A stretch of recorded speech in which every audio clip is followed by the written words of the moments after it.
Sunita Tarasundari veg. আমি সুনিতা। তোমাদের যখনই মন পছন্দ বা নতুন খাবার খেতে ইচ্ছা করবে, ইউটিউবে গিয়ে লিখবে সুনিতা তারাসুন্দরী ভেজ আর সাবস্ক্রাইব করবে আমার চ্যানেল। আমার সমস্ত রান্নার আপডেট পেতে বেল নোটিফিকেশনটা অন করে রাখবে বন্ধুরা। আর আজকে আমি যে রেসিপিটা করছি এটা কিন্তু সুজির পরোটা। এইভাবে সুজির পরোটা বানালে সুজির পরোটা হবে নরম তুলতুলে আর স্বাস্থ্যকর তো বটেই। তো এই দেখো কত নরম হয়েছে, আর এটা খুবই স্বাস্থ্যকর। তো আমি মূল স্রোতে চলে এলাম। মেজারমেন্ট কাপের 1 কাপ সুজি নিয়েছি। তো এখানে পরিমাণ মতন লবণটা দিয়ে দেব, 1 চামচ চিনি, তো এই সমস্ত উপকরণটা দিয়ে একটু আমি মিশিয়ে নিলাম। আর এখানে কিন্তু মেজারমেন্ট কাপের 2 কাপ জল লাগবে। আমি প্রথম 1 কাপ জল দিলাম।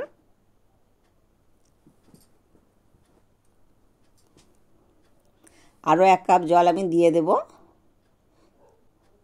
তো যেহেতু সুজি, এটা কিন্তু একটু সুজিটা ফুলে যাবে। তো এটা কিন্তু আমি 10 মিনিটের মতন রেস্টে রাখবো। 10 মিনিট পরে ফিরে আসছি। এবারে বন্ধুরা আমি দেখাচ্ছি ব্যাটারটা কতটা ঘনত্ব হয়ে গেছে। এই দেখো বন্ধুরা, সুজিটা ফুলে গিয়ে অনেকটাই ঘন হয়ে গেছে। তবে এর মধ্যে আরও যেগুলো দেবো আরও একটু ঘন হয়ে যাবে।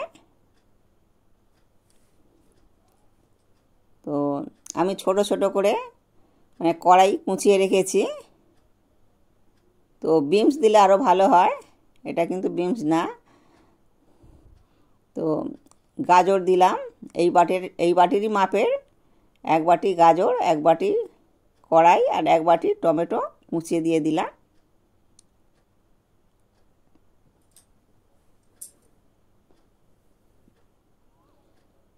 জিরের গুঁড়ো 1 চামচ, কাশ্মীরি লঙ্কা 1 চামচ। তো 1 চামচ পুরো দিইনি, অল্প একটু কম দিয়েছি, এটা একটু কালার হওয়ার জন্যই দিলাম।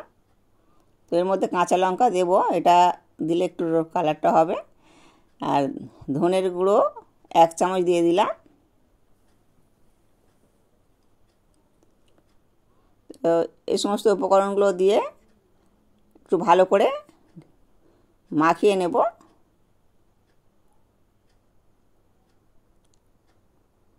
তো ওই দেখো লঙ্কাগুলো ছোট ছোট করে কেটে রেখেছিলাম, এটাও দিয়ে দিলাম।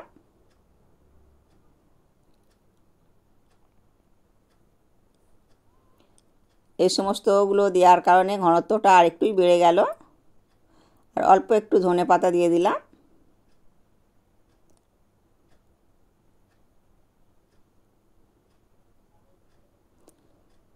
তাওয়াটা বসিয়ে দিয়েছি, এটা গরম হয়ে গেছে। তো ছোট একটা কাপড়ের মধ্যে তেল মাখিয়ে নিয়ে এটা কিন্তু আমি একটু লাগিয়ে নিলাম।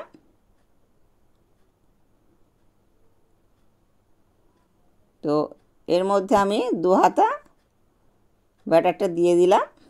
3 হাতা দিলেও হয়ে যাবে। তো প্রথম করছি এটা 2 হাতাই দিয়ে দিলাম। তো এইভাবে একটু নাড়াচাড়া করে নিলে তাওয়াটা কিন্তু ভর্তি হয়ে যাবে। তো খুন্তি দিয়ে আমি একটু নেড়ে নেব। এই দেখো একটুখানি খুন্তি বা হাতার সাহায্যে নেড়ে নিলে বেশ সমান হয়ে যাবে। আমি এটা একটুখানির জন্য ঢাকা চাপা দিলাম। ঢাকা চাপাটা দিলে এটা কিন্তু আরও সুন্দরভাবে হয়ে যাবে আর খুবই তাড়াতাড়ি হয়ে যাবে।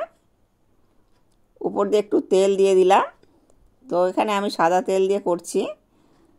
তো সর্ষের তেলেরও করা যেতে পারে, এটা ঘি দিয়েও করা যেতে পারে। দুদিকটা অল্প অল্প করে তেল মাখিয়ে নিলাম।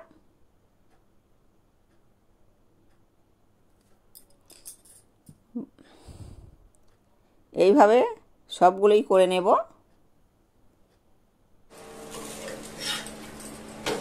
তো বাচ্চারা তো আটার রুটি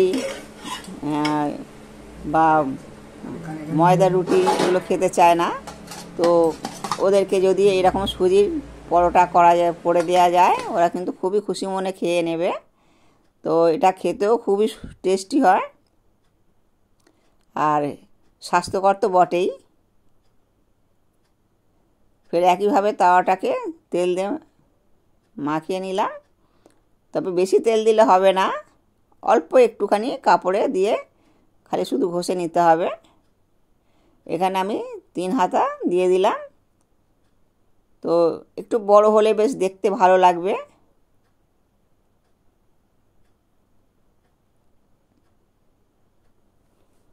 তো ওই একইভাবে আমি ঢাকা চাপা দেব।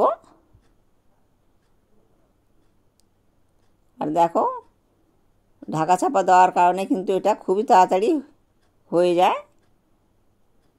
আর এর মধ্যে অল্প অল্প করে তেল দিয়ে দিলাম। আর যে সবজিটা আছে ঢাকা চাপা দেওয়ার জন্য একেবারেই নরম হয়ে যাবে। আর যেহেতু দুদিকে করে ভেজে নেওয়া হচ্ছে, এটাও কিন্তু এর সঙ্গে ভাজা হয়ে যাবে। তো মুখে পড়লে বেশ ভালো লাগবে। বাচ্চারা তো অনেক সময় সবজি খায় না, কিন্তু এইভাবে করে দিলে কিন্তু ওরা সবজিটাও ওদের শরীরের মধ্যে যাবে।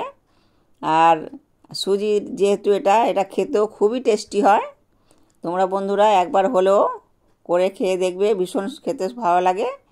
আমার এই সহজ রেসিপিগুলো দেখে যদি ভালো লাগে তাহলে প্লিজ আমার চ্যানেলটা সাবস্ক্রাইব করবে আর বেশি বেশি করে শেয়ার করবে। আর আজকের রেসিপি কেমন লাগলো কমেন্টে জানাতে ভুলবে না বন্ধুরা। আর দেখো বন্ধুরা কত নরম হয়েছে আর কত স্পঞ্জি হয়েছে।